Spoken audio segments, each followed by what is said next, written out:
Hello, my name is Michael Simpson and this is my thought for the day. It is entitled Getting On. During the initial lockdown period, I phoned a parent that I knew and I asked her if everything was okay, did she need help with anything, and she broke down in tears over the phone. She was explaining that the kids weren't able to go to school. On top of that, she's trying to homeschool them. There was lots of falling out. On top of that, the computer kept crashing. She couldn't download the worksheets that the teachers were making available. So it sounded like if it carried on, she was going to have a nervous breakdown. And even now, months on, I've heard schools this week, 13 schools in Leeds have sent their classes home because one child has tested positive for the virus. Now, for the past 3 years, I've run a toddler group, and for 15 years, I've been running groups with parents who come along to a parenting programme. And one of the most common feedback statements that parents make at the end is that their home is now more peaceful, there's less arguing, falling out, and a sense of calm. So in a moment, I'm going to give you one of the tips from the parenting programme. First of all, I want to read 4 lines from Psalm 133 in the Bible, and it's titled Unity. How wonderful and how beautiful it is when brothers and sisters get along. In another translation, it says when people dwell in harmony. It's like costly oil flowing down. I'm hoping you can see a little bit of not so costly oil here flowing down.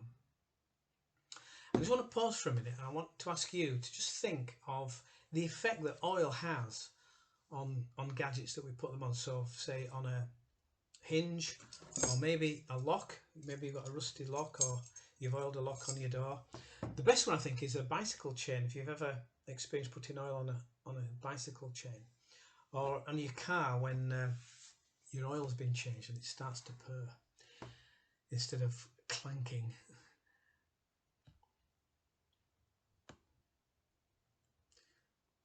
Now I've got 5. It's smoother, feels, and there's a different sound as well. There's a more pleasant sound when you place your key into the lock, and if it was previously rusty, there's a nicer sound to things. The chain runs smoother. The engine ticks over, like I said, it purrs. There's less resistance, so if you want, say on a bicycle, you can go faster because it's easier to pedal. There's less wear and tear on the parts. The parts don't rub together as much. The oil helps them to be more smooth as they touch each other. It's in terms of the car, it can stop it overheating, stop the engine seizing up. So here's the tip. Firstly, I just want to say this: no one tip can have as a dramatic effect as all of the tips on the course. A bit like a jigsaw. All the tips are like jigsaw pieces, and the combinational power of them being together as they are brought to in the family help these effects to take place. And secondly, I've only got about a minute and a half left to explain them. So normally I'd use a lot more stories and a lot more examples, but I've put some in, so I hope these are enough. So the tip is this: do's work better than don'ts. See, a lot of us parents, and I've got 3 kids and a stepson, by the way, we so easily get into the trap of, will you stop doing this? I'm sick of you doing that. Give up. I've told you not to do that. So it's don'ts, no-nos. How would you feel if your boss at work was always saying, I'm not happy with this, or you haven't done that right? You'd start to feel as if you want to quit, pack it in, maybe feel a failure, you're not good enough. Maybe even stop being creative and trying things because of that.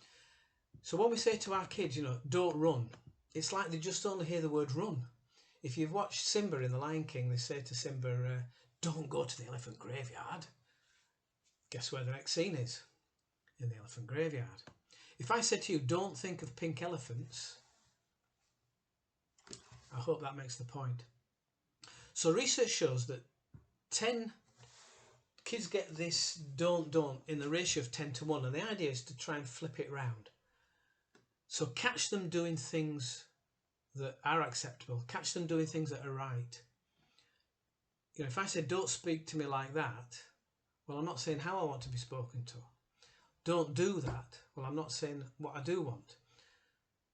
So flick a switch and start to say things like this. I'll just give you a few examples. So instead of don't run across the road, say do hold my hand as we're approaching the road. No, you can't have any more sweets. Say yes, you can have a few sweets after dinner. Don't snatch, it's rude. Say ask your brother if you can borrow that when he's finished with it, and play with this in the meantime. Don't talk to me like that. Say please can I have one? Or don't break that toy. It's better to say do play with it gently so it doesn't break. So the mantra on the course is what you pay attention to, you get more of. What we pay attention to, we get more of. For teens, this is very powerful because with teens, it can be like criticism can be like a red rag to a bull, can't it? Now then, I can hear some of you saying, "Oh, my kids never do anything right." Well, just try this. I think you'll be shocked as to the amount of things they actually do right, because we get so focused on spotting and getting annoyed with what they do wrong.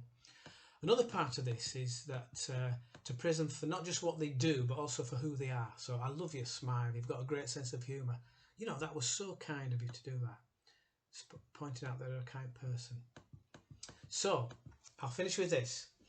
A house divided against itself won't stand, Jesus said. And Jesus' golden rule was treat others as you want to be treated. Start oiling your family relationships for a smoother, less wearing out, less overheated home. Flick that mental switch. Start catching them doing something right. Rephrase your instructions. Takes a bit of practice, but you can do it, you'll get there. God bless. See you. Bye-bye.